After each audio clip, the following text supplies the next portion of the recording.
इस धरती के उपर जो भी बनाई गई आ वो साडे खुदा दे वल्लों आ और उदों ही तुहाडे कोल आएगी जदों तुसीं खुदा दे करीब होवोगे। और खुदा दे करीब जाण दा सिर्फ इक्को रस्ता आ, उनदा जीवत वचन। अज तुसीं देखदे आ कि प्रभु यीशु मसीह दा नाम लैण दे नाल गूंगे बोलते आ, लंगड़े चलते आ, अंधे देखते आ, मुर्दे जवाए जाते आ। वो नाम कितना पावरफुल है प्रभु यीशु मसीह का, हैगा कि नहीं हैगा? Yes. पर प्रभु यीशु महत्व किनू दिता है? बोलिए वचन नूं।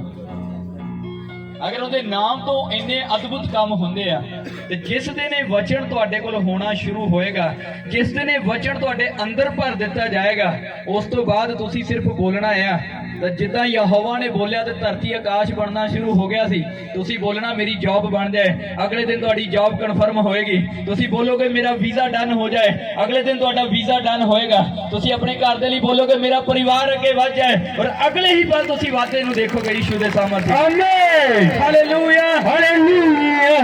समझ आ रही है कि नहीं आ रही? Yes. अज मैं तुहानूं कुछ चीज़ां सिखाणियां चाहना है। मैं नहीं चाहता कि मेरा परिवार प्रभु के इन्ना करीब आन के भी अपन आशीषों तो दूर रहे। इस चर्च के इदा का कोई बंदा तुहानूं नहीं मिलूगा। 1 साल के करीब हो गया सानूं चर्च लगांदे इत्थे, और जिस दिन तो चर्च शुरू करी आ कोई बंदा तुहानूं इदा का नहीं मिलूगा जिहड़ा आखूगा कि असीं शुरू तो आ रहे पर साडे लई काम नहीं होया, क्योंकि उन्होंने तरीका दस्सिया जांदा है। एक तरीका आ प्रभु दे कोलों काम करवाउण दा। कुछ लोग आंदे आ, मैं तुहानूं पिछे भी समझा रहा सीगा, जिन्ना टाइम तुसी मस्से की कदर नहीं करदेगे, पहला स्टैप जिन्ना टाइम तुसी कदर नहीं करदेगे अभिषेक दी, अपने अगुए दी, प्रभु यीशु मसीह की हजूरी दी, तुसी ओना टाइम बरकत नहीं ले सकते। हालेलुया। Hallelujah. कुछ लोग हाले भी है तू मैं करके गल करदे आ, कोई मैनू कोई फर्क नहीं पैंदा, पर जो मेरे नाल है उन्होंने फर्क पैंदा है। हालेलुया। Hallelujah. जिद्दां मैनू पुकारदे तू इदां है, तू इदां है, यसु मसीह भी इदा पुकारते हैं, यसु इधर आ, एवं पुकारते हैं कि रिस्पैक्टफुली कहने हैं प्रभु जी इधर आओ, प्रभु जी साड़ी दुआ नूं सुनो।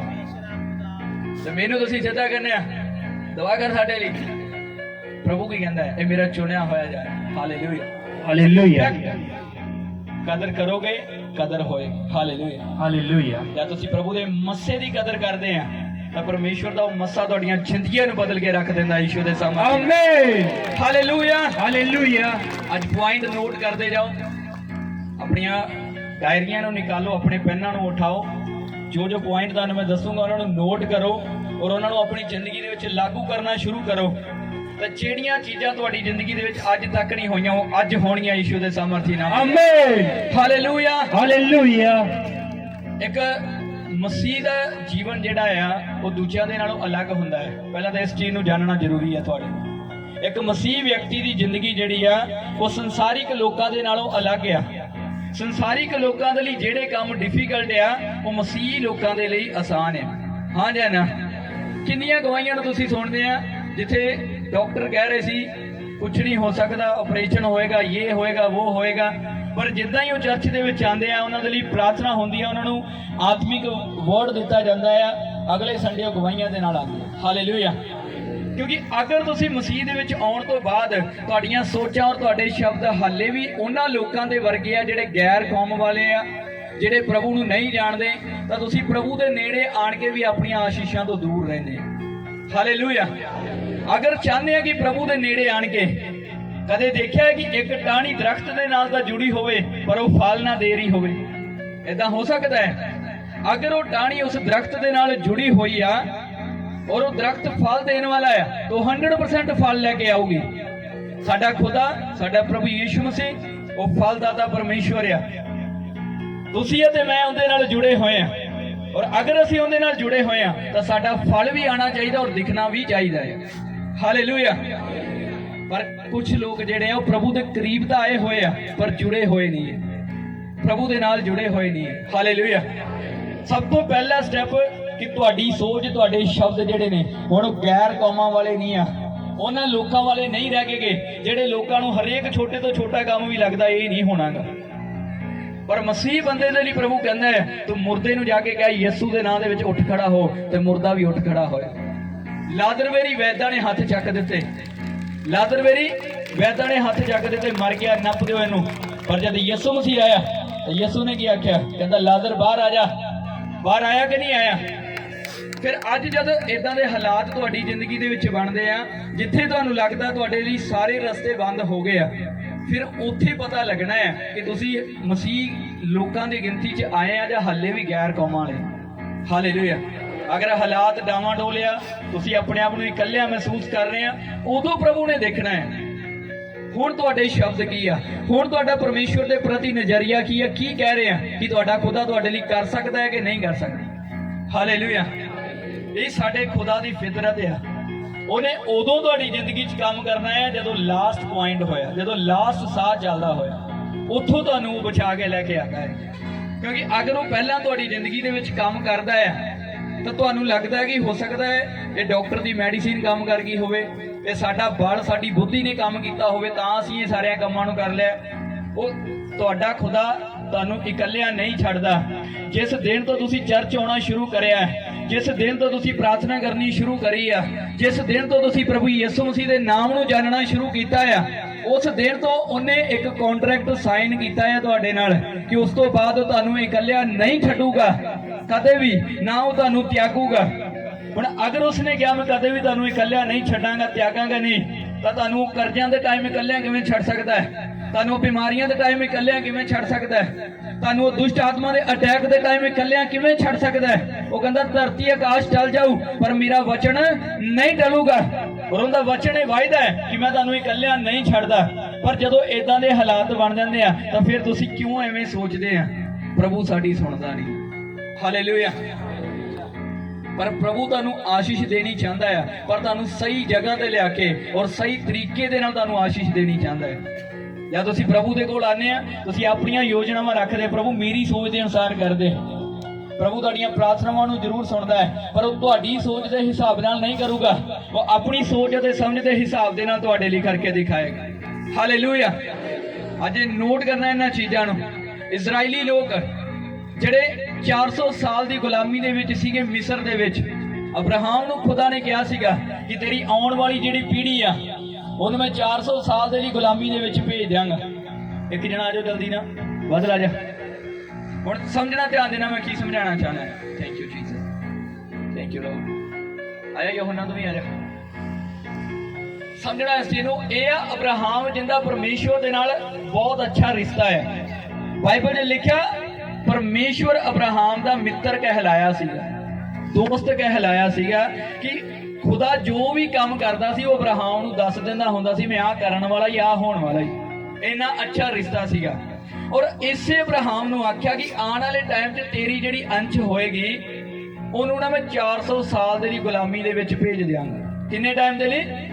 400 ਸਾਲ ਦੇ ਲਈ। ਕਿਉਂਕਿ ਉਹ ਮੇਰੀ ਅਣਆਗਿਆਕਾਰੀ ਕਰੇਗੀ, ਜੋ ਮੈਂ ਕਵਾਂਗਾ ਉਹਦੇ ਉਲਟ ਕਰੇਗੀ। ਇਸ ਕਰਕੇ ਮੈਨੂੰ ਮਜਬੂਰੀ ਦੇ ਵਿੱਚ ਉਹਨਾਂ ਨੂੰ ਗੁਲਾਮੀ ਦੇ ਵਿੱਚ ਭੇਜਣਾ ਪਵੇਗਾ। ਕਿੰਨੇ ਟਾਈਮ ਦੇ ਲਈ? 400 ਸਾਲ ਦੇ ਲਈ। ਕਿਸ ਟਾਈਮ? ਜਦ ਫਰਿਊਨ ਰਾਜਾ ਸੀਗਾ, ਜਿਨ੍ਹਾਂ ਨੂੰ ਮੂਸਾ ਦੇ ਰਾਹੀਂ ਪਰਮੇਸ਼ਵਰ ਨੇ ਛੁਡਾ ਕੇ ਲੈ ਕੇ ਆਂਦਾ ਸੀਗਾ। ਹੁਣ ਪ੍ਰਭੂ ਨੇ ਕਿਹਾ ਆ ਮੇਰਾ ਵਚਨ ਨਹੀਂ ਟਲੂਗਾ, ਮੇਰਾ ਵਚਨ ਝੂਠਾ ਨਹੀਂ ਹੋਊਗਾ। ਪਰਮੇਸ਼ਵਰ ਨੇ ਕਹਿ ਦਿੱਤਾ ਕਿ 400 ਸਾਲ ਮਤਲਬ 400 ਸਾਲ। ਪਰ ਜਦੋਂ ਤੁਸੀਂ ਗਹਿਰਾਈ ਦੇ ਨਾਲ ਪੜ੍ਹਦੇ ਆ ਤਾਂ ਜਦੋਂ ਇਹ ਕੌਮ ਗੁਲਾਮੀ ਦੇ ਵਿੱਚ ਗਈ ਤੇ ਇਹਨਾਂ ਨੂੰ 430 ਸਾਲ ਲੱਗੇ ਛੁੱਟਣ ਦੇ। 30 ਸਾਲ ਵੱਧ ਲੱਗ ਗਏ ਇਹਨਾਂ ਨੂੰ ਆਜ਼ਾਦ ਹੋਣ ਦੇ ਲਈ। ਪਰ ਪ੍ਰਭੂ ਨੇ ਆਖਿਆ ਸੀ ਮੈਂ 400 ਸਾਲ ਰੱਖਾਂਗਾ। ਉਹ 30 ਸਾਲ ਵੱਧ ਕਿਉਂ ਲੱਗੇ? ਉਹਦਾ ਕਾਰਨ ਕੀ ਸੀ? ਕਿਉਂਕਿ ਜਦ ਅਬਰਾਹਮ ਨੂੰ ਪਰਮੇਸ਼ਵਰ ਨੇ ਕਿਹਾ ਸੀਗਾ ਕਿ ਤੇਰੀ ਅੰਸ਼ ਜਦ ਅਣਆਗਿਆਕਾਰੀ ਕਰੇਗੀ ਤੇ ਮੈਂ ਉਹਨੂੰ ਗੁਲਾਮੀ 'ਚ ਭੇਜਾਂਗਾ, ਤਾਂ ਫਿਰ ਉਹ ਮੈਨੂੰ ਪੁਕਾਰੇਗੀ, ਫਿਰ ਉਹ ਮੈਨੂੰ ਆਵਾਜ਼ ਦੇਗੀ ਤੇ ਮੈਂ ਉਹਦੀ ਦੁਹਾਈ ਨੂੰ ਸੁਣ ਕੇ ਇਹਨੂੰ ਆਜ਼ਾਦ ਕਰਾਂਗਾ। ਹੁਣ 400 ਸਾਲ ਦਾ ਲੰਮਾ ਟਾਈਮ ਇਹ ਪ੍ਰਜਾ ਜਿਹੜੀ ਹੈ, ਇਹ ਲੋਕ ਜਿਹੜੇ ਆ ਗੁਲਾਮੀ ਦੇ ਵਿੱਚ ਆ, ਇਹ ਪੁਕਾਰ ਨਹੀਂ ਰਹਿ ਗਏ। ਜਿਹੜਾ ਰਾਜਾ ਸੀਗਾ ਉਸ ਟਾਈਮ ਇਹਨਾਂ ਦੇ ਉੱਤੇ, ਜਿੰਨੇ ਇਹਨਾਂ ਨੂੰ ਗੁਲਾਮ ਬਣਾਇਆ ਸੀ, ਉਹ ਧੱਕੇ ਦੇ ਨਾਲ ਇਹਨਾਂ ਤੋਂ ਇੱਟਾਂ ਬਣਵਾਉਣ ਦਾ ਕੰਮ ਲੈਂਦਾ ਹੁੰਦਾ ਸੀ, ਧੱਕੇ ਦੇ ਨਾਲ ਕੰਮ ਕਰਵਾਉਂਦਾ ਸੀਗਾ। ਪਰ ਪ੍ਰਭੂ ਨੇ ਆਖਿਆ ਸੀ 400 ਸਾਲ ਦੇ ਬਾਅਦ ਇਹ ਲੋਕ ਮੈਨੂੰ ਪੁਕਾਰਨਗੇ, ਇਹ ਮੈਨੂੰ ਆਖਣਗੇ ਪ੍ਰਭੂ ਮੈਨੂੰ ਛੁਡਾ। ਕਹਿੰਦਾ ਫਿਰ ਮੈਂ ਇਹਨਾਂ ਦੀ ਸੁਣਾਂਗਾ ਤੇ ਇਹਨਾਂ ਨੂੰ ਛੁਡਾਵਾਂਗਾ। ਪਰ ਇਹਨਾਂ ਲੋਕਾਂ ਨੂੰ ਲੱਗਦਾ ਸੀਗਾ ਕਿ ਸ਼ਾਇਦ ਸਾਡੀ ਜ਼ਿੰਦਗੀ ਇੱਥੇ ਹੀ ਰਹਿ ਗਈ ਆ, ਹੁਣ ਅਸੀਂ ਗੁਲਾਮੀ 'ਚ ਹੀ ਰਹਿਣਾ ਆ, ਸਾਨੂੰ ਰਾਜ ਦੇ ਥੱਲੇ ਲੱਗ ਕੇ ਰਹਿਣਾ ਪੈਣਾ ਆ, ਸਾਨੂੰ ਸਿਰ ਤਾਂ ਦਿਹਾੜੀਆਂ ਹੀ ਕਰਨੀਆਂ ਪੈਣੀਆਂ। ਇਸ ਕਰਕੇ ਪੁਕਾਰਦੇ ਨਹੀਂ ਸੀ ਪਏ। ਔਰ ਪ੍ਰਭੂ ਜਿੰਨਾ ਟਾਈਮ ਤੁਸੀਂ ਪੁਕਾਰੋਗੇ ਨਹੀਂ, ਉਹ ਉੱਤਰ ਨਹੀਂ ਦੇਵੇਗਾ। ਅੱਜ ਇਹ ਵਚਨ ਤੁਹਾਡੇ ਉੱਪਰ ਲਾਗੂ ਹੋਣ ਵਾਲਾ ਆ, ਇਸ ਲਈ ਧਿਆਨ ਦੇ ਨਾਲ ਸੁਣਨਾ ਹੈ ਸਾਰਿਆਂ ਨੇ। ਪਿੱਛੇ ਤੱਕ ਆਵਾਜ਼ ਆ ਰਹੀ ਹੈ ਕਲੀਅਰ? ਲਾਸਟ ਤੱਕ ਸਮਝ ਆ ਰਹੀ ਹੈ मैं ਕੀ ਬੋਲ ਰਿਹਾ ਹਾਂ? ਕਿ ਪਰਮੇਸ਼ਵਰ ਨੇ ਚਾਹਿਆ ਸੀ ਇਹ ਪੁਕਾਰੇ, ਇਹ ਮੈਨੂੰ ਬੁਲਾਵੇ ਕਿ ਮੈਂ ਇਹਨਾਂ ਨੂੰ ਛੁਡਾਵਾਂ, ਪਰ ਇਹਨਾਂ ਨੂੰ ਲੱਗਦਾ ਸੀਗਾ ਕਿ ਸ਼ਾਇਦ ਸਾਡੀ ਜ਼ਿੰਦਗੀ ਹੁਣ ਇੱਥੇ ਹੀ ਆ, 400 ਸਾਲ ਹੋ ਗਏ ਹੁਣ ਤੱਕ ਤਾਂ ਕੋਈ ਛਡਾਉਣ ਨਹੀਂ ਆਇਆ, ਹੁਣ ਕਿੰਨੇ ਛਡਾਉਣਾ? ਇਹਨਾਂ ਨੇ ਪ੍ਰਾਰਥਨਾ ਕਰਨੀ ਹੀ ਬੰਦ ਕਰ ਦਿੱਤੀ। ਪਰ ਪ੍ਰਭੂ ਆਪਣੇ ਵਾਅਦੇ ਦਾ ਪੱਕਾ ਆ, ਉਹਨੇ ਹਾਂ ਜਿੰਨਾ ਟਾਈਮ ਤੁਸੀਂ ਪੁਕਾਰੋਗੇ ਨਹੀਂ ਮੈਂ ਛੱਡਾਂਗਾ ਨਹੀਂ। ਹੁਣ ਖੁਦਾ ਨੇ ਕੀ ਕੀਤਾ?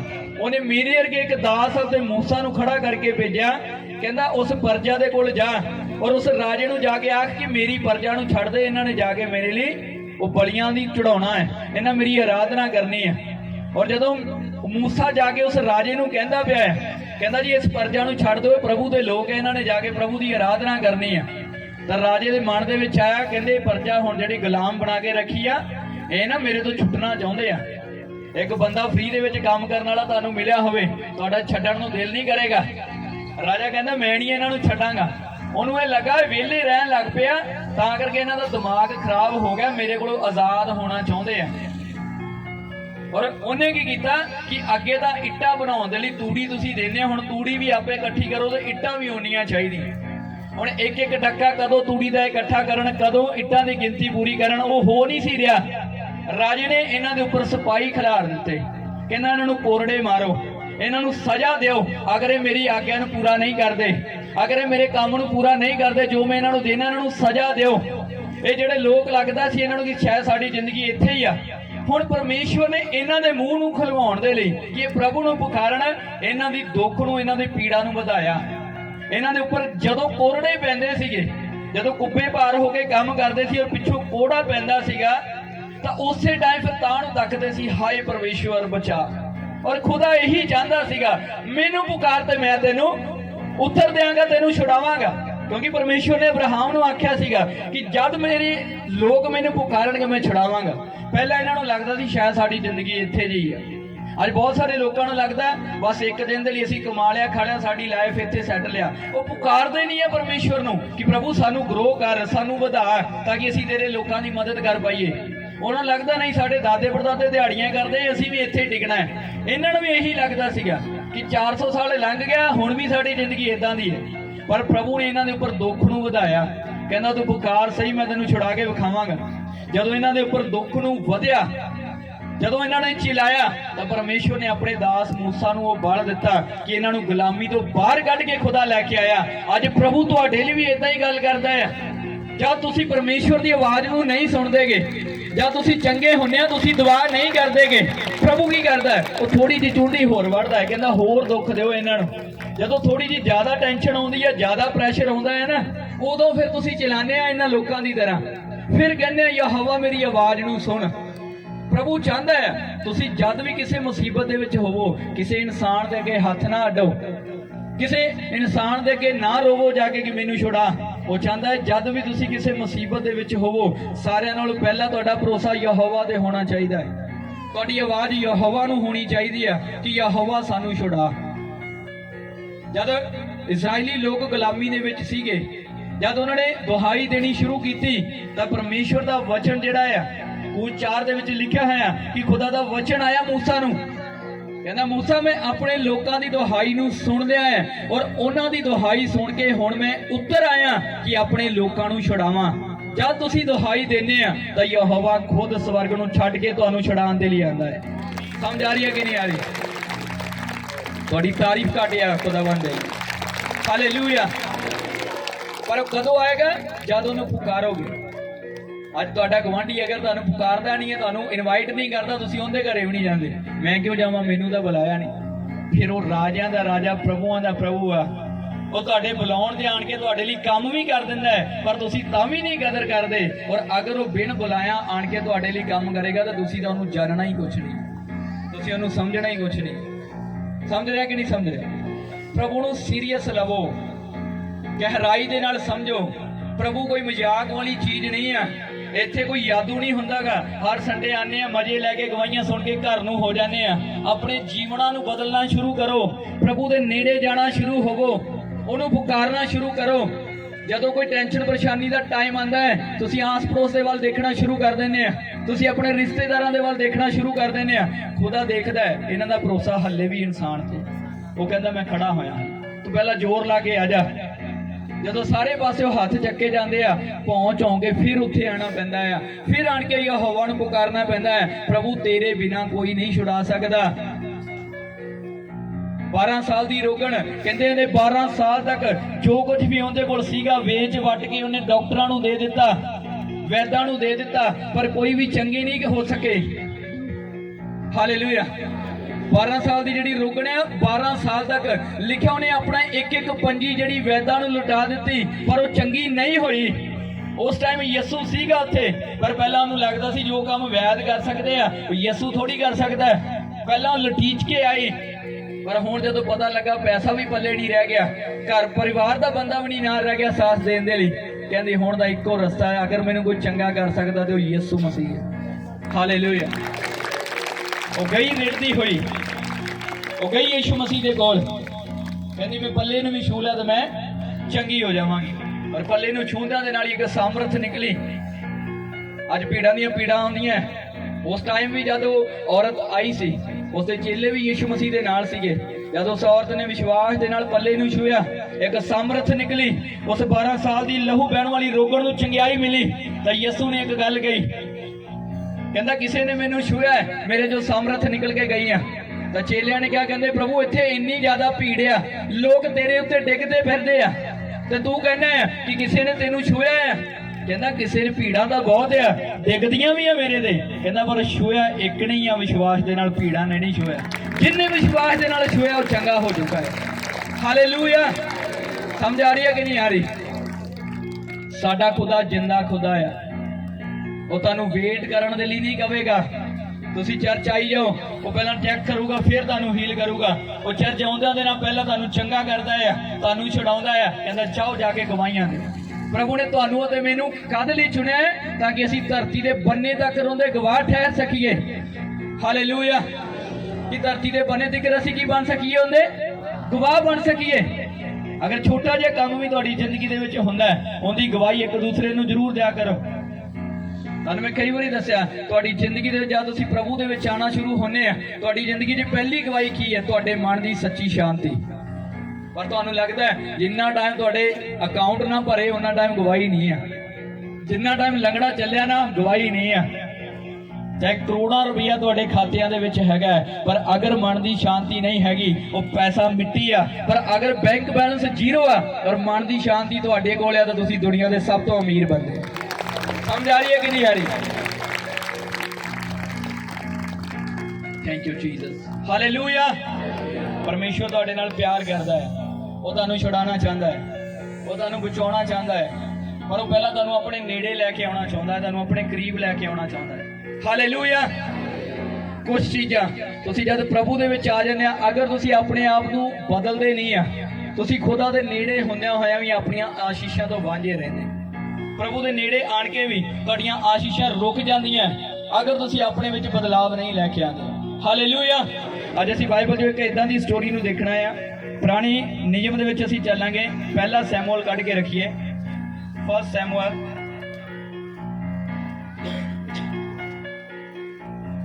ਪਹਿਲਾ ਸੈਮੂਅਲ ਉਹਦਾ ਪਹਿਲਾ ਨੰਬਰ ਅਧਿਆਇ ਖੋਲ ਕੇ ਰੱਖੀਏ ਜਲਦੀ ਦੇ ਨਾਲ। ਪੁਰਾਣੇ ਨਿਯਮ ਦੇ ਵਿੱਚ ਜਿਨ੍ਹਾਂ ਦੇ ਕੋਲ ਬਾਈਬਲ ਨਹੀਂ ਆ, ਉਹ ਬਾਈਬਲ ਨੂੰ ਜ਼ਰੂਰ ਲਵੋ ਔਰ ਡਾਇਰੀਆਂ ਔਰ ਪੈਨ ਤੁਹਾਡੇ ਕੋਲ ਹੋਣੇ ਚਾਹੀਦੇ ਆ। ਨੋਟ ਕਰਿਆ ਕਰੋ ਇਹਨਾਂ ਵਚਨਾਂ ਨੂੰ, ਕਿਉਂਕਿ ਇਹਨਾਂ ਵਚਨਾਂ ਨੇ ਤੁਹਾਡੀਆਂ ਜ਼ਿੰਦਗੀਆਂ ਦੇ ਲਈ ਬਦਲਾਅ ਲੈ ਕੇ ਆਉਣਾ। ਪਹਿਲਾ ਸੈਮੂਅਲ ਜਲਦੀ ਦੇ ਨਾਲ ਕੱਢ ਕੇ ਰੱਖੀਏ।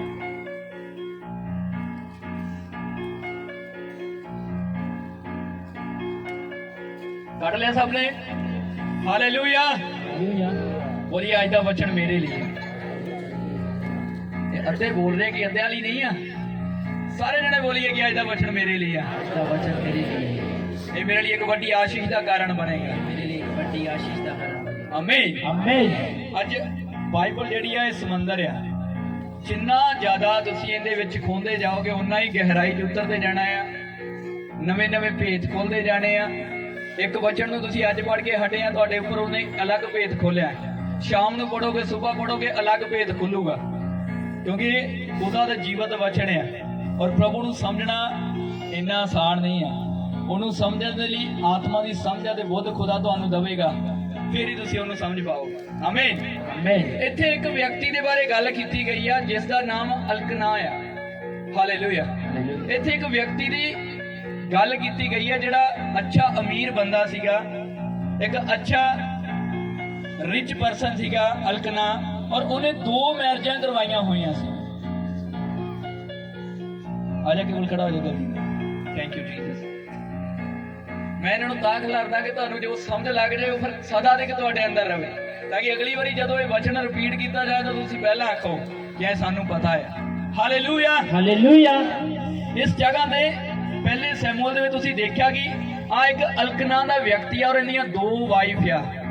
ਇੱਕ ਦਾ ਨਾਮ ਹੰਨਾ ਆ ਔਰ ਇੱਕ ਦਾ ਨਾਮ ਪੰਨਾ ਆ। ਹਾਲੇਲੂਇਆ। ਬਾਈਬਲ 'ਚ ਲਿਖਿਆ ਹੋਇਆ। ਔਰ ਜਿਹੜੀ ਹੰਨਾ ਆ ਉਹ ਬਾਂਝ ਆ। ਇਹ ਯਹੋਵਾ ਨੂੰ ਮੰਨਦੇ ਆ ਤਿੰਨੋਂ ਜਣੇ। ਇਹਦੀ ਇੱਕ ਵਾਈਫ ਜਿਹਦਾ ਨਾਮ ਹੰਨਾ ਆ, ਉਹਦੇ ਕੋਲ ਇੱਕ ਵੀ ਬੀਬੀ ਨਹੀਂ ਹੈਗਾ, ਇੱਕ ਵੀ ਬੱਚਾ ਨਹੀਂ ਆ। ਉਹਨੂੰ ਬਾਂਝ ਰੱਖਿਆ ਹੋਇਆ ਪਰਮੇਸ਼ਵਰ ਨੇ। ਔਰ ਤੁਹਾਨੂੰ ਮੈਂ ਦੱਸਣਾ ਚਾਹੁੰਦਾ ਆ ਪ੍ਰਭੂ ਦੇ ਨੇੜੇ ਆਣ ਕੇ ਵੀ ਤੁਹਾਡੀਆਂ ਆਸ਼ੀਸ਼ਾਂ ਕਿੱਥੇ ਰੁਕਦੀਆਂ ਔਰ ਉਹਨਾਂ ਨੂੰ ਕਿੱਦਾਂ ਖੋਲ ਸਕਦੇ ਆ ਤੁਸੀਂ। ਹਾਲੇਲੂਇਆ। ਕਿਉਂਕਿ ਬਹੁਤ ਸਾਰੇ ਲੋਕ ਆ ਜਿਹੜੇ ਸ਼ੁਕਰਗੁਜ਼ਾਰੀ ਕਰਨ ਦੀ ਬਜਾਏ ਪਰਮੇਸ਼ਵਰ ਦੇ ਵਾਰ-ਵਾਰ ਕੰਪਲੇਂਟ ਕਰਦੇ ਰਹਿੰਦੇ ਆ, ਉਹ ਕੁੜਦੇ ਰਹਿੰਦੇ ਆ ਪਰਮੇਸ਼ਵਰ ਦੇ ਉੱਪਰ। ਇਸ ਕਰਕੇ ਉਹਨਾਂ ਦੀਆਂ ਜਿਹੜੀਆਂ ਆਸ਼ੀਸ਼ਾਂ ਉਹ ਰੁਕ ਜਾਂਦੀਆਂ। ਹਾਲੇਲੂਇਆ। ਲਿਖਿਆ ਕਿ ਇਹਦੀ ਇੱਕ ਵਾਈਫ ਦੇ ਕੋਲ ਤਾਂ ਬੱਚੇ ਹੈਗੇ ਆ ਪਰ ਦੂਜੀ ਦੇ ਕੋਲ ਬੱਚੇ ਨਹੀਂ ਹੈਗੇ। ਔਰ ਇਹ ਸਾਲ ਦੇ ਸਾਲ ਪ੍ਰਭੂ ਦੇ ਘਰ ਦੇ ਵਿੱਚ ਉਹਨਾਂ ਤਿੰਨਾਂ ਨੂੰ ਲੈ ਕੇ ਜਾਂਦਾ ਆ, ਆਪਦੇ ਬੱਚਿਆਂ ਨੂੰ, ਆਪਣੀਆਂ ਦੋਨਾਂ ਵਾਈਫ ਨੂੰ ਲੈ ਕੇ ਜਾਂਦਾ ਆ। ਔਰ ਉੱਥੇ ਜੋ ਬਲੀ ਦਿੰਦੇ ਹੁੰਦੇ ਸੀਗੇ, ਜਿੰਦੇ ਕੋਲ ਬੱਚੇ ਹੈਗੇ ਉਹਨਾਂ ਨੂੰ ਜਿੰਨਾ ਜਿੰਨਾ ਹਿੱਸਾ ਬਣਦਾ ਉਹਨਾਂ ਦਿੰਦਾ ਸੀ, ਪਰ ਜਿੰਦੇ ਕੋਲ ਬੱਚੇ ਨਹੀਂ ਸੀ ਹੈਗੇ ਉਹਨੂੰ ਸਦਾ ਦੁੱਗਣਾ ਹਿੱਸਾ ਦਿੰਦਾ ਹੁੰਦਾ ਸੀ। ਹਾਲੇਲੂਇਆ। ਕਿਉਂਕਿ ਇਹਨੂੰ ਵਿਸ਼ਵਾਸ ਸੀ ਕਿ ਜਿਸ ਖੁਦਾ ਦੇ ਕੋਲ ਅਸੀਂ ਆ ਰਹੇ ਹਾਂ, ਜਿਸ ਖੁਦਾ ਦੇ ਕੋਲ ਅਸੀਂ ਆ ਰਹੇ ਹਾਂ, ਉਹ ਖੁਦਾ ਸਾਡੇ ਲਈ ਇਸੀ ਕੋਖ ਨੂੰ ਖੋਲੇਗਾ। ਇਸ ਕਰਕੇ ਜਦੋਂ ਵੀ ਉਹਨੂੰ ਹਿੱਸਾ ਦਿੰਦਾ ਸੀ ਡਬਲ ਦਿੰਦਾ ਹੁੰਦਾ ਸੀ। ਹਾਲੇਲੂਇਆ। ਹੁਣ ਬਾਈਬਲ ਵੱਲ ਵੀ ਧਿਆਨ ਦਿਓ ਤਾਂ ਕਿ ਤੁਹਾਨੂੰ ਆਸਾਨੀ ਨਾਲ ਸਮਝ ਆਵੇ। ਇਹਦੀ 4 ਨੰਬਰ ਆਇਤ ਨੂੰ ਪੜ੍ਹੀਏ। ਅਜਿਹਾ ਹੋਇਆ ਜਦੋਂ ਅਲਕਨਾ ਬਲੀ ਚੜਾਉਂਦਾ ਹੁੰਦਾ ਸੀ ਤਾਂ ਆਪਣੀ ਇਸਤਰੀ ਪਨਿੰਨਾ ਨੂੰ ਅਤੇ ਉਹਦੇ ਪੁੱਤਰਾਂ ਅਤੇ ਉਹਦੀਆਂ ਧੀਆਂ ਨੂੰ ਵੰਡ ਦਿੰਦਾ ਸੀ, ਪਰ ਹੰਨਾ ਨੂੰ ਦੂਰੀ ਵੰਡ ਦਿੰਦਾ ਸੀ। ਇਸ ਲਈ ਜੋ ਹੰਨਾ ਨਾਲ ਉਸ ਦਾ ਪਿਆਰ ਸੀ, ਪਰ ਯਹੋਵਾ ਨੇ ਉਹਦੀ ਕੁੱਖ ਬੰਦ ਕਰ ਛੱਡੀ ਸੀ। ਹਾਲੇਲੂਇਆ। ਹਾਲੇਲੂਇਆ। ਹੁਣ ਇਹ ਵਿਅਕਤੀ ਕੀ ਕਰਦਾ ਸੀਗਾ, ਜਿਹੜੀ ਇਹਦੀ ਵਾਈਫ ਦੇ ਕੋਲ ਬੱਚਾ ਨਹੀਂ ਸੀ ਹੈਗਾ ਉਹਨੂੰ ਹਮੇਸ਼ਾ ਜ਼ਿਆਦਾ ਹਿੱਸਾ ਦਿੰਦਾ ਹੁੰਦਾ ਸੀ, ਕਿਉਂਕਿ ਇਹ ਜਾਣਦਾ ਸੀਗਾ ਕਿ ਉਹਦੀ ਕੁੱਖ ਜਿਹੜੀ ਬੰਦ ਆ ਉਹ ਯਹੋਵਾ ਨੇ ਕੀਤੀ ਹੋਈ ਆ। ਇਹ ਹਮੇਸ਼ਾ ਉਹਨੂੰ ਡਬਲ ਵੰਡ ਦੇ ਕੇ ਹੌਸਲਾ ਦਿੰਦਾ ਰਹਿੰਦਾ ਸੀਗਾ, ਖੁਦਾ ਤੇਰੇ ਲਈ ਜ਼ਰੂਰ ਕਰੇਗਾ, ਪ੍ਰਭੂ ਤੇਰੇ ਲਈ ਜ਼ਰੂਰ ਇਹ ਕਰੇਗਾ। ਪਰ ਉਹਦਾ ਇੱਕੋ ਹੀ ਕੰਮ ਹੁੰਦਾ ਸੀ, ਜਦੋਂ ਤੁਹਾਡੇ ਕੋਲ ਆਸ਼ੀਸ਼ ਨਹੀਂ ਨਾ ਆਉਂਦੀ ਤੁਸੀਂ ਕੁੜਦੇ ਆ, ਕਾਲੇ ਪੈਂਦੇ ਆ ਇੱਕ ਦੂਜੇ ਦੇ ਨਾਲ, ਘਰ ਦੇ ਵਿੱਚ ਤੁਸੀਂ ਉਲਝਦੇ ਆ ਇੱਕ ਦੂਸਰੇ ਦੇ ਨਾਲ, ਉੱਥੇ ਤੁਹਾਡੀਆਂ ਆਸ਼ੀਸ਼ਾਂ ਰੁਕਦੀਆਂ। ਹਾਲੇਲੂਇਆ। ਅਗਲੀ ਆਇਤ ਨੂੰ ਪੜ੍ਹੀਏ। ਅਤੇ ਉਹਦੀ ਸੌਗਣ ਉਹਨੂੰ ਅਕਾਉਣ ਲਈ ਬਹੁਤ ਛੇੜਦੀ ਸੀ, ਇਸ ਲਈ ਜੋ ਯਹੋਵਾ ਨੇ ਉਹਦੀ ਕੁੱਖ ਬੰਦ ਕਰ ਛੱਡੀ ਸੀ। ਹਾਲੇਲੂਇਆ। ਹਾਲੇਲੂਇਆ। ਹੁਣ ਜਿੰਦੇ ਕੋਲ ਬੱਚੇ ਹੈਗੇ ਆ ਉਹਨੂੰ ਬੜਾ ਛੇੜਦੀ ਹੁੰਦੀ ਸੀ, ਮੈਨੂੰ ਤਾਂ ਦੇਖ ਯਹੋਵਾ ਨੇ ਬਲੈਸ ਕਰ ਦਿੱਤਾ, ਤੇਰੇ ਕੋਲ ਕੁਝ ਵੀ ਨਹੀਂ ਹੈ। ਕਈ ਵਾਰੀ ਪਰਮੇਸ਼ਵਰ ਤੁਹਾਡੇ ਤੋਂ ਪ੍ਰਾਰਥਨਾ ਕਰਵਾਉਣ ਦੇ ਲਈ ਤੁਹਾਡੇ ਵਿਰੋਧੀਆਂ ਨੂੰ ਇਸਤੇਮਾਲ ਕਰ ਸਕਦਾ ਹੈ, ਜਿਹੜੇ ਤੁਹਾਨੂੰ ਛੇੜਨਗੇ। ਬੜੇ ਕੇਸ ਮੈਨੂੰ ਚਰਚ ਦੇ ਵਿੱਚ ਮਿਲਦੇ ਆ ਵੀ ਸਾਡੇ ਗਵਾਂਢੀ ਕਹਿੰਦੇ ਪਹਿਲਾਂ ਤੁਹਾਡੀ ਜ਼ਿੰਦਗੀ 'ਚ ਕੰਮ ਹੋਵੇ ਫਿਰ ਅਸੀਂ ਚਰਚ ਜਾਵਾਂਗੇ, ਚੈਲੰਜ ਕਰਕੇ ਆਉਂਦੇ ਆ। ਐਵੇਂ ਹੀ ਹੋਇਆ, ਜਿੰਦੇ ਕੋਲ ਔਲਾਦ ਹੈਗੀ ਆ ਉਹ ਦੂਜੀ ਨੂੰ ਛੇੜਦੀ ਪਈ ਆ, ਕਹਿੰਦੀ ਮੈਨੂੰ ਤਾਂ ਪ੍ਰਭੂ ਨੇ ਬਲੈਸ ਕੀਤਾ ਹੈ, ਤੇਰੇ ਕੋਲ ਤਾਂ ਕੁਝ ਵੀ ਨਹੀਂ ਹੈ, ਕਿਉਂਕਿ ਉਹ ਜਾਣਦੀ ਸੀ ਯਹੋਵਾ ਨੇ ਹੀ ਇਹਦੀ ਕੁੱਖ ਨੂੰ ਬੰਦ ਕੀਤਾ ਹੈ। ਇੱਕ ਗੱਲ ਨੂੰ ਆਪਣੇ ਪੱਲੇ ਬੰਨ੍ਹ ਲਓ, ਇਸ ਧਰਤੀ ਦੇ ਉੱਪਰ ਹਰ ਇੱਕ ਛੋਟੀ ਚੀਜ਼ ਤੋਂ ਲੈ ਕੇ ਹਰ ਇੱਕ ਵੱਡੀ ਚੀਜ਼ ਨੂੰ ਬਣਾਉਣ ਵਾਲਾ ਤੁਹਾਡਾ ਤੇ ਮੇਰਾ ਪ੍ਰਭੂ ਯੀਸ਼ੂ ਮਸੀਹ ਆ। ਉਹਨੇ ਇਸ ਧਰਤੀ ਦੇ ਉੱਪਰ ਹਰ ਇੱਕ ਚੀਜ਼ ਨੂੰ ਬਣਾਇਆ ਹੈ, ਉਹਦੇ ਤੋਂ ਬਿਨਾ ਕੋਈ ਵੀ ਇਸ ਚੀਜ਼ ਨੂੰ ਬਣਾ ਨਹੀਂ ਸੀ ਸਕਦਾ। ਅਗਰ ਉਹ ਔਲਾਦ ਆ, ਅਗਰ ਉਹ ਚੰਗਿਆਈ ਆ, ਅਗਰ ਉਹ ਜ਼ਮੀਨ ਜਾਇਦਾਦ ਜਾਂ ਪ੍ਰਾਪਰਟੀ ਆ, ਕੁਝ ਵੀ ਆ, ਉਹ ਸਾਡੇ ਖੁਦਾ ਨੇ ਉਸ ਚੀਜ਼ ਨੂੰ ਬਣਾਇਆ ਹੈ। ਔਰ ਅਗਰ ਅੱਜ ਉਹ ਤੁਹਾਡੇ ਕੋਲ ਨਹੀਂ ਹੈਗੀ, ਇਸ ਦਾ ਮਤਲਬ ਯਹੋਵਾ ਨੇ ਉਹਨੂੰ ਰੋਕਿਆ ਹੋਇਆ ਤੁਹਾਡੇ ਕੋਲੋਂ ਕਿਸੇ ਚੀਜ਼ ਨੂੰ, ਕਿਉਂਕਿ ਬਾਈਬਲ ਦੱਸਦੀ ਆ ਕਿ ਪਰਮੇਸ਼ਵਰ ਨੇ ਸਾਰੀ ਧਰਤੀ ਦੇ ਆਕਾਸ਼ ਨੂੰ ਬਣਾਉਣ ਤੋਂ ਬਾਅਦ ਉਹਦਾ ਜਿਹੜਾ ਅਖਤਿਆਰ ਆ ਉਹ ਆਪਦੇ ਕੋਲ ਨਹੀਂ ਸੀ ਰੱਖਿਆ, ਬਲਕਿ ਆਦਮ ਨੂੰ ਦੇ ਦਿੱਤਾ ਸੀਗਾ ਕਿ ਮੈਂ ਤੈਨੂੰ ਕਹਿੰਦਾ ਸਾਰੀ ਧਰਤੀ ਦੇ ਉੱਪਰ ਰਾਜ ਕਰ। ਹਾਲੇਲੂਇਆ। ਹੁਣ ਤੁਹਾਡਾ ਰਾਜ ਕਿੱਥੇ ਆ? ਪ੍ਰਭੂ ਨੇ ਕਿਹਨੂੰ ਰਾਜ ਦਿੱਤਾ ਸੀ? ਜਿਹੜਾ ਆਦਮ ਪ੍ਰਭੂ ਦੇ ਨੇੜੇ ਸੀ, ਜਿਹੜਾ ਉਹਦੀ ਆਗਿਆਕਾਰੀ 'ਚ ਸੀ। ਕਹਿੰਦਾ ਜਾ ਸਾਰੀ ਧਰਤੀ ਦੇ ਤੇਰੇ ਅੰਡਰ ਕਰਦਾ ਮੈਂ, ਜੋ ਤੇਰਾ ਦਿਲ ਕਰਦਾ ਤੂੰ ਕਰ ਇਹਨਾਂ ਦੇ ਨਾਲ। ਪਰ ਅੱਜ ਅਗਰ ਤੁਸੀਂ ਪ੍ਰਭੂ ਦੇ ਕੋਲ ਆਏ ਆ, ਪਹਿਲਾਂ ਤੁਹਾਡੇ ਕੋਲ ਕੁਝ ਨਹੀਂ ਸੀ। ਜਿੱਦਾਂ ਜਿੱਦਾਂ ਤੁਸੀਂ ਆਦਮ ਦੀ ਤਰ੍ਹਾਂ ਯਹੋਵਾ ਦੇ ਨੇੜੇ ਜਾਂਦੇ ਜਾਓਗੇ, ਜ਼ਰੂਰੀ ਨਹੀਂ ਹੈ ਲੱਖਾਂ ਰੁਪਇਆ ਅਕਾਊਂਟ 'ਚ ਹੋਏਗਾ ਤੇ ਫਿਰ ਜ਼ਮੀਨਾਂ ਖਰੀਦੀਆਂ ਜਾਣੀਆਂ। ਮੈਂ ਕਹਿੰਦਾ ਜ਼ੀਰੋ ਬੈਂਕ ਬੈਲੈਂਸ ਹੋਏਗਾ ਤੇ ਸਭ ਤੋਂ ਜ਼ਿਆਦਾ ਅਮੀਰ ਤੁਸੀਂ ਹੋਗੇ ਯਿਸੂ ਦੇ ਸਾਹਮਣੇ। ਹਾਲੇਲੂਇਆ। ਇਹ ਯਹੋਵਾ ਦੀ ਯੋਜਨਾ ਹੁੰਦੀ ਹੈ, ਇਹ ਪ੍ਰਭੂ ਦੀ ਪਲੈਨਿੰਗ ਹੁੰਦੀ ਹੈ ਕੁਝ। ਹਾਲੇਲੂਇਆ। ਇਸ ਲਈ ਉਹ ਇਸਤੇਮਾਲ ਕਰਦਾ ਆ ਤੁਹਾਡੇ ਵਿਰੋਧੀਆਂ ਨੂੰ, ਜਿਹੜੇ ਤੁਹਾਨੂੰ ਚਿੜਾਉਂਦੇ ਆਣ ਕੇ। ਇੰਨਾ ਟਾਈਮ ਹੋ ਗਿਆ ਚਰਚ ਜਾਂਦੇ ਆ, ਕਿਉਂਕਿ ਬਾਈਬਲ 'ਚ ਲਿਖਿਆ ਇਹ ਵੀ ਤਿੰਨੋਂ ਜਾਣੇ ਜਿਹੜੇ ਆ ਇਹ ਸਾਲ ਦੇ ਸਾਲ ਪ੍ਰਭੂ ਦੇ ਘਰ ਦੇ ਵਿੱਚ ਜਾਂਦੇ ਸੀ, ਪਰ ਉਹਦੀ ਪ੍ਰਾਰਥਨਾ ਨਹੀਂ ਸੀ ਸੁਣੀ ਜਾ ਰਹੀ, ਕਿਉਂਕਿ ਉਸ ਤਰੀਕੇ ਨਾਲ ਪ੍ਰਾਰਥਨਾ ਨਹੀਂ ਸੀ ਕਰ ਰਹੇ ਜਿੱਦਾਂ ਇਜ਼ਰਾਈਲੀ ਨਹੀਂ ਸੀ ਕਰ ਰਹੇ। ਪ੍ਰਭੂ ਨੇ ਦੇਖਿਆ ਹੁਣ ਕਿਵੇਂ ਪ੍ਰਾਰਥਨਾ ਇਹਦੇ ਤੋਂ ਕਰਵਾਈ ਜਾਵੇ। ਉਹਨੇ ਉਹਦੀ ਸੌਂਕਣ ਨੂੰ ਜਿਹੜੇ ਬੱਚੇ ਦੇ ਦਿੱਤੇ, ਉਹਦੀ ਕੁੱਖ ਨੂੰ ਬੰਦ ਰੱਖਿਆ, ਉਹਦੀ ਸੌਂਕਣ ਨੂੰ ਛੇੜਦੀ ਸੀ। ਮੇਰੇ ਕੋਲ ਤਾਂ ਔਲਾਦ ਹੈਗੀ ਆ, ਸਭ ਕੁਝ ਹੈਗਾ, ਤੇਰੇ ਕੋਲ ਕੁਝ ਵੀ ਨਹੀਂ ਹੈਗਾ। ਪਰ ਫਿਰ ਕੀ ਹੋਇਆ, ਅੱਗੇ ਪੜ੍ਹੀਏ। ਅਤੇ ਵਰੇ ਦੇ ਵਰੇ ਜਦੋਂ ਉਹ ਯਹੋਵਾ ਦੇ ਘਰ ਜਾਂਦਾ ਸੀ ਤਾਂ ਇਸੇ ਤਰ੍ਹਾਂ ਉਹਨੂੰ ਛੇੜਦੀ ਹੁੰਦੀ ਸੀ, ਸੋ ਉਹ ਰੋਇਆ ਕਰੇ ਅਤੇ ਕੁਝ ਨਾ ਖਾਵੇ। ਸੋ ਅਜਿਹਾ ਹੋਇਆ ਜੋ ਉਹਦੇ ਪਤੀ ਅਲਕਨਾ ਨੇ ਉਹਨੂੰ ਆਖਿਆ, ਹੇ ਹੰਨਾ, ਤੂੰ ਕਿਉਂ ਰੋਂਦੀ ਹੈ ਅਤੇ ਖਾਂਦੀ ਕਿਉਂ ਨਹੀਂ, ਅਤੇ ਤੇਰਾ ਮਨ ਕਿਉਂ ਕੁੜਦਾ ਰਹਿੰਦਾ ਹੈ। ਹਾਲੇਲੂਇਆ। ਹਾਲੇਲੂਇਆ। ਉਹ ਹਰ ਪਲ ਕੀ ਕਰਦੀ ਰਹਿੰਦੀ ਸੀ, ਲਿਖਿਆ ਕੁੜਦੀ ਰਹਿੰਦੀ ਸੀ, ਹਰ ਪਲ ਬਹਿਸਦੀ ਰਹਿੰਦੀ ਸੀ ਆਪਣੇ ਪਤੀ ਦੇ ਨਾਲ, ਆਪਣੇ ਪਰਿਵਾਰ ਵਾਲਿਆਂ ਦੇ ਨਾਲ। ਉਹ ਮੇਰੇ ਕੋਲ ਆ ਆਸ਼ੀਸ਼ ਨਹੀਂ ਹੈਗੀ, ਹਰ ਪਲ ਉਲਾਂਭਾ ਦੇਂਦੀ ਰਹਿੰਦੀ ਸੀ। ਉਹਦੇ ਪਤੀ ਨੇ ਆਖਿਆ, ਕਿਉਂ ਤੂੰ ਏਦਾਂ ਦਾ ਕਰੈਕਟਰ ਬਣਾਇਆ ਹੋਇਆ, ਕਿਉਂ ਏਦਾਂ ਦਾ ਤੂੰ ਸੁਭਾਅ ਬਣਾਇਆ ਹੋਇਆ, ਹਰ ਪਲ ਕੰਪਲੇਂਟ ਕਰ ਰਹੀ ਆ।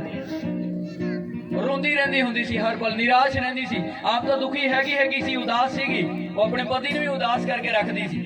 ਉਹਨੇ ਇੱਕ ਗੱਲ ਕਹੀ, ਹਾਂਜੀ, ਭਲਾ ਤੈਨੂੰ 10 ਪੁੱਤਰਾਂ ਨਾਲੋਂ ਮੈਂ ਚੰਗਾ ਨਹੀਂ? ਕਹਿੰਦਾ ਮੇਰੀ ਕੋਈ ਵੈਲਿਊ ਨਹੀਂ ਹੈ। ਕਹਿੰਦਾ ਮੈਨੂੰ ਦੁਖੀ ਕੀਤਾ ਪਿਆ ਤੂੰ ਕਿ ਮੇਰੀ ਕੋਈ ਵੈਲਿਊ ਨਹੀਂ ਹੈ, ਤੈਨੂੰ ਬੱਚੇ ਚਾਹੀਦੇ ਆ ਕਿ ਮੈਂ 10 ਪੁੱਤਰਾਂ ਵਰਗਾ ਇਕੱਲਾ ਹੀ ਨਹੀਂ ਆ। ਕਹਿੰਦਾ ਤੂੰ ਬੜਾ ਦੁਖੀ ਕੀਤਾ ਪਿਆ, ਉਦਾਸ। ਜਦੋਂ ਉਦਾਸੀ ਪ੍ਰਭੂ ਨੂੰ ਜਾਣਦਾ ਹੋਇਆ ਵੀ ਤੁਹਾਡੀ ਮਨਾਂ ਦੇ ਵਿੱਚ ਹੁੰਦੀ ਆ, ਤੁਹਾਡੀ ਆਸ਼ੀਸ਼ ਰੁਕ ਜਾਂਦੀ ਹੈ। ਇਸ ਗੱਲ ਨੂੰ ਯਾਦ ਰੱਖਣਾ, ਕਿਉਂਕਿ ਪਰਮੇਸ਼ਰ ਉਦਾਸ ਮਨ ਵਾਲਿਆਂ ਦਾ ਕੁਝ ਨਹੀਂ ਹੁੰਦਾ। ਜਿਹੜੇ ਲੋਕ ਲੈ ਕੇ ਵੀ, ਮੈਂ ਕੁਝ ਲੋਕ ਇਦਾਂ ਦੇ ਦੇਖੇ ਚਰਚ ਦੇ ਵਿੱਚ, ਜਿਨ੍ਹਾਂ ਦੇ ਘਰਾਂ ਦੇ ਵਿੱਚ ਬਹੁਤ ਸਾਰੀ ਆਸ਼ੀਸ਼ ਆ, ਪਰ ਫਿਰ ਵੀ ਜਦੋਂ ਕਿਤੇ ਪੁੱਛ ਲਈਏ ਨਾ, ਔਖਾ ਹੀ ਸਰਦਾ ਹੈ ਜੀ। ਫਿਰ ਜਦੋਂ ਪ੍ਰਾਰਥਨਾ ਕਰੀ ਦੀ, ਪ੍ਰਭੂ ਕਹਿੰਦਾ ਮੈਨੂੰ ਦੱਸ ਮੈਂ ਕਿਵੇਂ ਸੌਖਾ ਕਰਾਂ ਇਹਨਾਂ ਨੂੰ। ਜਦੋਂ ਦਾ ਮੇਰੇ ਕੋਲ ਆਇਆ, ਮੈਂ ਡਬਲ ਆਸ਼ੀਸ਼ ਦਿੱਤੀ ਆ ਇਹਨਾਂ ਨੂੰ ਮਨ ਦੀ ਸ਼ਾਂਤੀ ਦਿੱਤੀ ਆ, ਤੰਦਰੁਸਤੀ ਦਿੱਤੀ ਆ। ਪਰ ਫਿਰ ਵੀ ਜਦੋਂ ਪੁੱਛਦਾ ਆ, ਕਹਿੰਦੇ ਜੀ ਔਖਾ ਹੀ ਸਰਦਾ ਹੈ। ਕਿਤੇ ਤੂੰ ਇਹਨਾਂ ਨੂੰ ਪੁੱਛਦਾ ਮੈਂ ਕਿਵੇਂ ਸੌਖਾ ਕਰ ਸਕਦਾ ਇਹਨਾਂ। ਸੌਖਾ ਤਾਂ ਇੱਕੋ ਰਸਤੇ ਰਾਹੀਂ ਹੋਇਆ ਜਾਣਾ ਜੀ, ਉਹ ਕਿਹੜਾ ਹੈ ਤੁਹਾਨੂੰ ਵੀ ਪਤਾ ਹੈ। ਜਦੋਂ ਇਸ ਧਰਤੀ ਤੋਂ ਵਿਦਾ ਹੋ ਗਏ, ਉਹ ਸੌਖਾ ਹੋਣਾ ਹੈ। ਔਰ ਪ੍ਰਭੂ ਨੇ ਉਹ ਕਰਨਾ ਚਾਹੁੰਦਾ ਗਾ, ਉਹ ਕਹਿੰਦਾ ਧਰਤੀ ਦੇ ਵੀ ਆਨੰਦ ਮਾਣ ਕੇ ਆਓ ਅਗਰ ਸਵਰਗ ਦੇ ਵਿੱਚ ਜਾਣਾ ਹੈ। ਹਾਲੇਲੂਇਆ। ਉਹ ਜਦੋਂ ਨਿਰਾਸ਼ ਰਹਿੰਦੀ ਸੀ ਕਿ ਹੰਨਾ, ਉਦਾਸ ਰਹਿੰਦੀ ਸੀ, ਕੁੜਦੀ ਰਹਿੰਦੀ ਸੀ ਆਪਣੇ ਮਨ ਦੇ ਵਿੱਚ। ਹਾਲੇਲੂਇਆ। ਜਾ ਸਕਦੀ ਹੈ। ਉਹ ਆ ਯਹੋਵਾ ਦਾ ਘਰ। ਲਿਖਿਆ ਜਦੋਂ ਉਦਾਸ ਸੀਗੀ ਉਸ ਟਾਈਮ, ਔਰ ਉਹਨੇ ਜਾ ਕੇ ਪਰਮੇਸ਼ਵਰ ਦੇ ਘਰ ਦੇ ਵਿੱਚ ਆਪਣੇ ਮਨ ਨੂੰ ਡੋਲ ਦਿੱਤਾ। ਉਹ ਸਿਰਫ ਰੋ ਰਹੀ ਸੀ ਅੰਦਰੋਂ।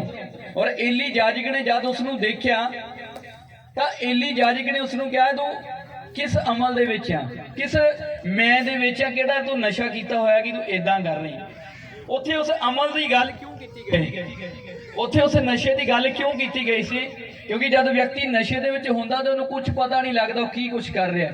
ਔਰ ਉਹਨੂੰ ਵੀ ਉਹ ਉਦਾਸ ਇੰਨੀ ਜ਼ਿਆਦਾ ਸੀਗੀ, ਇੰਨੀ ਜ਼ਿਆਦਾ ਨਿਰਾਸ਼ਾ ਉਹਦੇ ਮਨ ਦੇ ਵਿੱਚ, ਉਹਦੇ ਜੀਵਨ ਦੇ ਵਿੱਚ ਭਰ ਚੁੱਕੀ ਸੀ ਕਿ ਉਹਨੂੰ ਪਤਾ ਨਹੀਂ ਸੀ ਲੱਗਦਾ ਉਹ ਕੀ ਕਰ ਰਹੀ ਹੈ।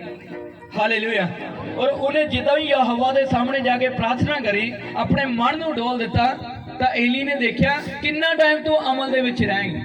ਉਹਨੇ ਇੱਕ ਸਿੱਖਿਆ ਦਿੱਤੀ, ਕਿੰਨਾ ਟਾਈਮ ਤੂੰ ਉਦਾਸ ਰਵੇਂਗੀ, ਕਿੰਨਾ ਟਾਈਮ ਤੂੰ ਨਿਰਾਸ਼ਾ ਦੇ ਵਿੱਚ ਰਵੇਂਗੀ।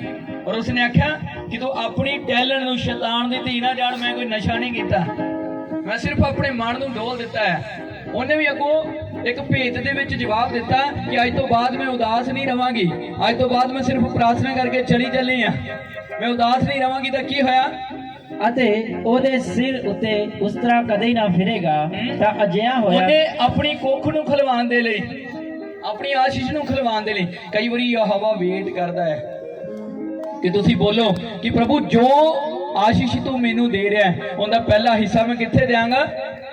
ਪਰਮੇਸ਼ਵਰ ਦੇ ਘਰ ਦੇ ਵਿੱਚ। ਉਸ ਔਰਤ ਨੇ, ਹੰਨਾ ਨੇ ਆਖਿਆ कहती प्रभु अगर तू मेरी बंद कुख नूं खोले तो पहला बच्चा जिहड़ा होएगा वो मैं तेरे घर दे लई दे देंगी। उहदे सिर ते कदे भी उस तरह नहीं फिरेगा, वो जिन्ना टाइम जिंदा रहेगा तेरी सेवा करता रहेगा।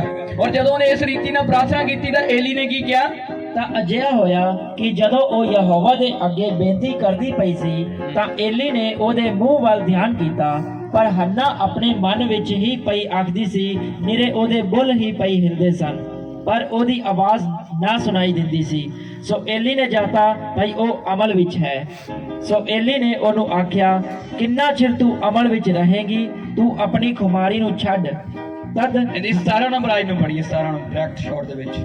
ਤਦ ਏਲੀ ਨੇ ਉੱਤਰ ਦਿੱਤਾ ਅਤੇ ਆਖਿਆ, ਸੁਖ ਸਾਧ ਨਾਲ ਜਾ ਅਤੇ ਇਜ਼ਰਾਈਲ ਦਾ ਪਰਮੇਸ਼ਵਰ ਤੇਰੀ ਅਰਜ਼ੋਈ ਪੂਰੀ ਕਰੇ ਜੋ ਤੈਂ ਉਸ ਤੋਂ ਮੰਗੀ ਹੈ। Hallelujah hallelujah. ਹੰਨਾ ਨੇ ਪ੍ਰਾਰਥਨਾ ਕਰਕੇ ਆਖਿਆ, ਕਹਿੰਦੀ ਅੱਜ ਤੋਂ ਬਾਅਦ ਮੈਂ ਉਦਾਸ ਨਹੀਂ ਰਵਾਂਗੀ, ਅੱਜ ਤੋਂ ਬਾਅਦ ਮੈਂ ਬੱਚੇ ਦੇ ਲਈ ਚਿੰਤਾ ਨਹੀਂ ਲਵਾਂਗੀ। ਕਿੱਦਾਂ ਹੋਊਗਾ, ਕਿੱਦਾਂ ਮੇਰੀ ਬੰਦ ਕੁੱਖ ਨੂੰ ਖੋਲਿਆ ਜਾਊਗਾ, ਕਿੱਦਾਂ ਮੇਰਾ ਬਿਜ਼ਨਸ ਖੜਾ ਹੋਊਗਾ, ਕਿੱਦਾਂ ਮੇਰੀ ਜੌਬ ਡਨ ਹੋਏਗੀ। ਕਹਿੰਦੀ ਅੱਜ ਮੈਂ ਪ੍ਰਾਰਥਨਾ ਕਰ ਦਿੱਤੀ, ਅੱਜ ਤੋਂ ਬਾਅਦ ਮੈਂ ਉਦਾਸ ਨਹੀਂ ਰਵਾਂਗੀ। ਔਰ ਅਗਲੀ ਆਇਤ 'ਚ ਕੀ ਲਿਖਿਆ, ਉਸ ਤੋਂ ਬਾਅਦ ਫਿਰ ਕਦੇ ਵੀ ਉਹਦਾ ਮਨ ਅਤੇ ਉਹਨੇ ਆਖਿਆ, ਤੇਰੀ ਦਇਆ ਤੇਰੀ ਟਹਿਲਣ ਉੱਤੇ ਹੋਵੇ। ਤਦ ਉਸ ਤੀਵੀ ਨੇ ਜਾ ਕੇ ਰੋਟੀ ਖਾਧੀ ਅਤੇ ਫਿਰ ਉਹਦਾ ਮੂੰਹ ਉਦਾਸ ਨਾ ਰਿਹਾ। ਹਾਲੇਲੂਇਆ। ਹਾਲੇਲੂਇਆ। ਉਹ ਔਰਤ ਦੇ ਕੋਲ ਹੰਨਾ ਦੀ ਬਾਂਝਪਣ ਦੀ ਉਸ ਬਿਮਾਰੀ ਨੂੰ ਕਦੋਂ ਯਹੋਵਾ ਨੇ ਦੂਰ ਕੀਤਾ, ਜਦ ਉਹਨੇ ਪ੍ਰਾਰਥਨਾ ਕਰਨ ਤੋਂ ਬਾਅਦ ਫਿਰ ਟੈਨਸ਼ਨ ਕਦੇ ਨਹੀਂ ਰੱਖੀ ਆਪਣੇ ਮਨ ਦੇ ਉੱਪਰ। ਅੱਜ ਤੁਸੀਂ ਇੱਥੇ ਦਵਾ ਕਰਵਾ ਕੇ ਜਾਂਦੇ ਆ, ਪਹਿਲੀ ਗੱਲ ਤਾਂ ਹੁਣੇ ਮੈਂ ਲੇ ਹੈਂਡ ਕਰਕੇ ਵਾਪਿਸ ਜਾਣਾ ਤੇ ਸਾਰਿਆਂ ਨੇ ਫਿਰ ਉੱਥੇ ਲੈਣ ਲਾ ਲੈਣੀ, ਫਿਰ ਆ ਜਾਣਾ ਜੀ ਕਰ ਦਿਓ ਦਵਾ ਦਵਾ। ਇਹ ਕੀ ਹੈ, ਆ ਵਿਸ਼ਵਾਸ ਹੈ ਤੁਹਾਡਾ। ਉਦਾਸ ਮੰਤੀ ਵੀ ਕਹਿ ਰਹੀ ਹੈ, ਕਹਿੰਦੀ ਅੱਜ ਮੈਂ ਪ੍ਰਾਰਥਨਾ ਕਰ ਗਈ ਆ, ਉਸ ਤੋਂ ਬਾਅਦ ਉਹ ਕਦੇ ਆਪਣੇ ਪਤੀ ਨਾਲ ਝਗੜੀ ਨਹੀਂ ਆ, ਕਦੇ ਵੀ ਲੜੀ ਨਹੀਂ ਆ, ਕਦੇ ਉਹਨੇ ਆਪਣੇ ਸੌਂਕਣ ਦਾ ਗੁੱਸਾ ਨਹੀਂ ਕੀਤਾ ਜਿਹੜੀ ਉਲਾਮੇ ਮਾਰਦੀ ਹੈ। ਕਹਿੰਦੀ ਕੋਈ ਗੱਲ ਨਹੀਂ ਹੈ, ਜਦ ਰਾਈਟ ਟਾਈਮ ਹੈ ਯਹੋਵਾ ਮੈਨੂੰ ਦੇਵੇਗਾ। ਔਰ ਜਿਹੜੀ ਔਰਤ ਦੀ ਕੁੱਖ ਬਾਂਝ ਸੀਗੀ, ਪਰਮੇਸ਼ਵਰ ਨੇ ਉਹਨੂੰ ਇੱਕ ਬੇਟਾ ਦਿੱਤਾ ਜਿੰਦਾ ਨਾਮ ਸੈਮੂਅਲ ਸੀ। ਔਰ ਇਹਦੀ ਕੁੱਖ ਨੂੰ ਬਾਂਝ ਰੱਖਣ ਦਾ ਇੱਕ ਕਾਰਨ ਸੀ। ਕਿਹੜਾ ਜੱਜ ਬੈਠਾ ਹੋਇਆ ਸੀਗਾ ਗੇਟ ਤੇ, ਔਰ ਇਹ ਏਲੀ ਉਸ ਟਾਈਮ ਪਾਸਟਰ ਸੀਗਾ ਔਰ ਉਹ ਬੁੱਢਾ ਹੋ ਚੁੱਕਾ ਸੀ। ਔਰ ਉਹਦੇ ਤੋਂ ਬਾਅਦ ਉਹਦੇ ਬੇਟਿਆਂ ਨੇ ਪਾਸਟਰ ਦਾ ਕੰਮ ਸੰਭਾਲਣਾ ਸੀਗਾ, ਪਰ ਉਹਦੇ ਬੇਟੇ ਜਿਹੜੇ ਆ ਉਹ ਸਹੀ ਨਹੀਂ ਸੀ ਚੱਲਦੇਗੇ ਪਰਮੇਸ਼ਵਰ ਦੇ ਵਿੱਚ। ਔਰ ਪਰਮੇਸ਼ਵਰ ਇੱਕ ਸਹੀ ਬੰਦਾ ਚਾਹੁੰਦਾ ਸੀਗਾ, ਇੱਕ ਅੱਛਾ ਬੰਦਾ ਚਾਹੁੰਦਾ ਸੀਗਾ ਕਿ ਉਹਦੀ ਜਗ੍ਹਾ ਤੇ ਕੰਮ ਕਰੇ। ਔਰ ਪ੍ਰਭੂ ਨੇ ਹੰਨਾ ਨੂੰ ਇਸਤੇਮਾਲ ਕੀਤਾ, ਕਹਿੰਦਾ ਤੇਰੀ ਬੰਦ ਕੁੱਖ ਨੂੰ ਤਾਂ ਖੋਲ ਦਿਆਂਗਾ ਮੈਂ ਅੱਜ, ਪਰ ਪਹਿਲਾ ਬੱਚਾ ਤੂੰ ਮੇਰੇ ਅੱਗੇ ਰੱਖ ਕੇ ਜਾ, ਕਿਉਂਕਿ ਇਹਦੇ ਜਿਹੜੇ ਆਪਦੇ ਬੱਚੇ ਆ ਉਹ ਸਹੀ ਢੰਗ ਨਾਲ ਨਹੀਂ ਚੱਲਦੇ, ਤੇ ਜਿਹੜਾ ਤੇਰੀ ਕੁੱਖੋਂ ਹੋਏਗਾ ਤੂੰ ਮੈਨੂੰ ਦੇਂਗੀ, ਉਹ ਇਹਦੇ ਤੋਂ ਬਾਅਦ ਏਲੀ ਤੋਂ ਬਾਅਦ ਮੇਰਾ ਪਾਸਟਰ ਬਣੇਗਾ, ਮੇਰਾ ਜਾਜਕ ਬਣੇਗਾ। ਔਰ ਸੈਮੂਅਲ ਉਹ ਨਬੀ ਬਣਿਆ ਖੁਦਾਵੰਦ ਦਾ ਕਿ ਉਹ ਆਪਣੇ ਮੂੰਹ ਤੋਂ ਜੋ ਵੀ ਸ਼ਬਦ ਕੱਢਦਾ ਸੀ ਯਹੋਵਾ ਧਰਤੀ ਦੇ ਡਿੱਗਣ ਤੋਂ ਪਹਿਲਾਂ ਉਹਨੂੰ ਪੂਰਾ ਕਰ ਦਿੰਦਾ ਹੁੰਦਾ ਸੀ। ਹਾਲੇਲੂਇਆ। ਹਾਲੇਲੂਇਆ। ਜਿੰਨਾ ਟਾਈਮ ਤੁਸੀਂ ਪ੍ਰਭੂ ਦੇ ਨੇੜੇ ਆਣ ਕੇ ਉਦਾਸ ਰਹਿੰਦੇ ਆ, ਤੁਹਾਡੀ ਆਸ਼ੀਸ਼ ਜਿਹੜੀ ਉਹ ਹੰਨਾ ਦੀ ਤਰ੍ਹਾਂ ਰੁਕੀ ਰਹਿੰਦੀ ਹੈ। ਹਰ ਸਾਲ ਹੰਨਾ ਆਉਂਦੀ ਸੀ ਪਰਮੇਸ਼ਵਰ ਦੇ ਘਰ ਦੇ ਵਿੱਚ, ਪਰ ਉਹਦੀ ਬੰਦ ਕੁੱਖ ਨਹੀਂ ਸੀ ਖੁੱਲ ਰਹੀ। ਉਹਦਾ ਇੱਕ ਰੀਜ਼ਨ ਸੀ, ਉਹਦਾ ਮਨ ਸਦਾ ਉਦਾਸ ਰਹਿੰਦਾ ਸੀਗਾ, ਉਹ ਚਿੰਤਿਤ ਰਹਿੰਦੀ ਸੀ, ਉਹ ਸਦਾ ਆਪਣੇ ਘਰਦਿਆਂ ਦੇ ਨਾਲ ਬਹਿਸਦੀ ਰਹਿੰਦੀ ਸੀਗੀ। ਪਰ ਜਦੋਂ ਉਹਨੇ ਇਸ ਚੀਜ਼ ਨੂੰ ਸਮਝ ਲਿਆ ਕਿ ਮੈਨੂੰ ਆਪਣਾ ਉਦਾਸਪਨ ਛੱਡਣਾ ਪਊਗਾ, ਆਪਣੀ ਦੋ ਚਿੱਤੇ ਮਨ ਨੂੰ ਛੱਡਣਾ ਪਊਗਾ, ਅਗਰ ਮੈਂ ਪ੍ਰਾਰਥਨਾ ਕਰ ਲਈ ਉਸ ਤੋਂ ਬਾਅਦ ਮੈਂ ਕੋਈ ਚਿੰਤਾ ਨਹੀਂ ਕਰਨੀ। ਹਾਲੇਲੂਇਆ। ਅਗਰ ਤੁਸੀਂ ਪ੍ਰਾਰਥਨਾ ਤੋਂ ਬਾਅਦ ਵੀ ਚਿੰਤਾ ਕਰ ਰਹੇ ਆ ਔਰ ਤੁਹਾਡੇ ਮਨ ਦੇ ਵਿੱਚ ਕਨਫਿਊਜ਼ਨ ਚੱਲ ਰਹੀ ਹੈ, ਪਤਾ ਨਹੀਂ ਹੋਏਗਾ ਕਿ ਨਹੀਂ ਹੋਏਗਾ, ਉਹ ਕਦੇ ਵੀ ਨਹੀਂ ਹੋਣਾ। ਲਿਖਿਆ ਜਿਹੜਾ ਦੋ ਜਿੱਦਾਂ ਮਨੁੱਖ ਆ ਉਹ ਸਮੁੰਦਰ ਦੀ ਉਸੇ ਛਾਲ ਦੇ ਵਰਗਾ ਜਿਹੜੀ ਇੱਕੇ ਦਮ ਆਈ ਔਰ ਇੱਕੇ ਦਮ ਵਾਪਿਸ ਚਲੀ ਗਈ। ਅਗਰ ਤੁਸੀਂ ਖੁਦਾ ਦੇ ਵਿੱਚ ਆ, ਅਗਰ ਤੁਸੀਂ ਯੀਸ਼ੂ ਮਸੀਹ ਨੂੰ ਸਮਝਦੇ ਕਿ ਉਹ ਜਿੰਦਾ ਖੁਦਾ ਹੈ, ਤਾਂ ਫਿਰ ਤੁਹਾਨੂੰ ਵਾਰੀ-ਵਾਰੀ ਉਸ ਗੱਲ ਨੂੰ ਰਿਪੀਟ ਕਰਨ ਦੀ ਲੋੜ ਨਹੀਂ ਹੈ। ਪ੍ਰਾਰਥਨਾ ਤੋਂ ਬਾਅਦ ਖੁਦ ਚਿੰਤਾ ਕਰਨ ਦੀ ਲੋੜ ਨਹੀਂ ਹੈ। ਲਿਖਿਆ ਚਿੰਤਾ ਜਿਹੜੀ ਹੈ ਅਵਿਸ਼ਵਾਸ ਨੂੰ ਪ੍ਰਗਟ ਕਰਦੀ ਹੈ ਔਰ ਅਵਿਸ਼ਵਾਸ ਤੁਹਾਡੀਆਂ ਗਵਾਹੀਆਂ ਨੂੰ ਰੋਕਦਾ ਹੈ। ਅਗਰ ਚਾਹੁੰਦੇ ਹੋ ਕਿ ਯਹੋਵਾ ਦਾ ਫਜ਼ਲ ਤੁਹਾਡੇ ਘਰਾਂ ਦੇ ਉੱਪਰ ਹੋ ਜਾਏ, ਅਗਰ ਚਾਹੁੰਦੇ ਹੋ ਯਹੋਵਾ ਤੁਹਾਨੂੰ ਉਹਨਾਂ ਵੱਡੀਆਂ ਗਵਾਹੀਆਂ ਦੇ ਨਾਲ ਬਲੈਸ ਕਰੇ, ਤਾਂ ਜਿਹੜੀ ਚੀਜ਼ ਤੇਰੀ ਇੱਕ ਵਾਰੀ ਪ੍ਰਾਰਥਨਾ ਕਰਵਾ ਲੈਂਦੇ ਹੋ ਜਾਂ ਕਰ ਲੈਂਦੇ ਹੋ, ਉਸ ਤੋਂ ਬਾਅਦ ਉਹਦੀ ਚਿੰਤਾ ਕਰਨੀ ਬੰਦ ਕਰ ਦਿਓ, ਕਿਉਂਕਿ ਬਾਈਬਲ 'ਚ ਲਿਖਿਆ ਵਾ ਕਿਸੇ ਵੀ ਗੱਲ ਦੀ ਚਿੰਤਾ ਨਾ ਕਰ, ਕਿਉਂ ਜੋ ਮੈਨੂੰ ਤੇਰਾ ਫਿਕਰ ਹੈ। ਹਾਲੇਲੂਇਆ। ਹਾਲੇਲੂਇਆ। ਸਮਝ ਆ ਰਹੀ ਹੈ ਕਿ ਨਹੀਂ ਆ ਰਹੀ ਮੈਂ ਕੀ ਸਮਝਾ ਰਿਹਾ ਹਾਂ? ਜਦ ਤੁਸੀਂ ਪ੍ਰਾਰਥਨਾ ਕਰਵਾ ਲਈ ਤਾਂ ਲਿਖਿਆ ਹੈ ਹੰਨਾ ਉਸ ਤੋਂ ਬਾਅਦ ਕਦੇ ਵੀ ਉਦਾਸ ਨਹੀਂ ਰਹੀ। ਪ੍ਰਾਰਥਨਾ ਤੋਂ ਬਾਅਦ ਉਹ ਕਦੇ ਵੀ ਚਿੰਤਾ ਨਹੀਂ ਕੀਤੀ ਉਸਨੇ ਕਿ ਹੁਣ ਹੋਏਗਾ ਕਿ ਨਹੀਂ ਹੋਏਗਾ।